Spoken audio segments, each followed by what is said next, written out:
strong political opposition from at least one politician. In particular, a distinguished member of the Liberal Democrats, Taro Kono, is quoted as telling the U.S. ambassador that the Ministry of Economy, Trade, and Industry was, quote, covering up nuclear accidents. He also said that it was obscuring the true cost and problems of nuclear energy. And one of his main concerns that he highlighted in his discussion with the U.S. ambassador was the storage of radioactive waste, what to do with it, and whether or not there was truly any safe place in a, quote, land of volcanoes.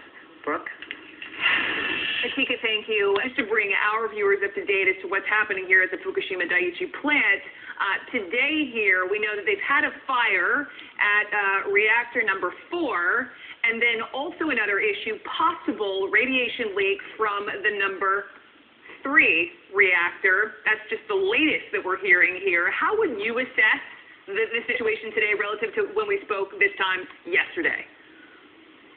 I think the situation is still out of the control of the authorities and the operators and appears to be worsening.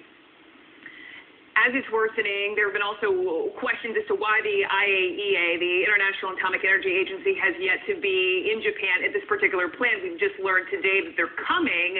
My question to you, once they get there, what kind of help can they provide, and is it perhaps at all too little too late?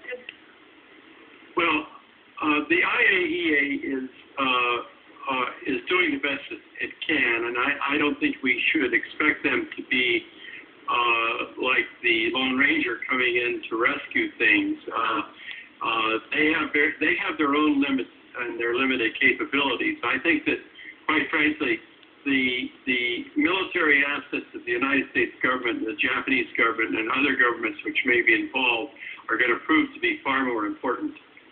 You had alluded to sort of the piecemeal information coming in from TEPCO, but then we also have, in terms of the information flow, we had Energy Secretary Secretary Chu say today that even our government here in the United States is not completely clear as to what's happening right here. It's obviously a fluid situation. Things are changing hour by hour, but are the authorities in Japan perhaps walking a fine line between telling every single detail that's happening here at this plant, or perhaps creating some sort of panic?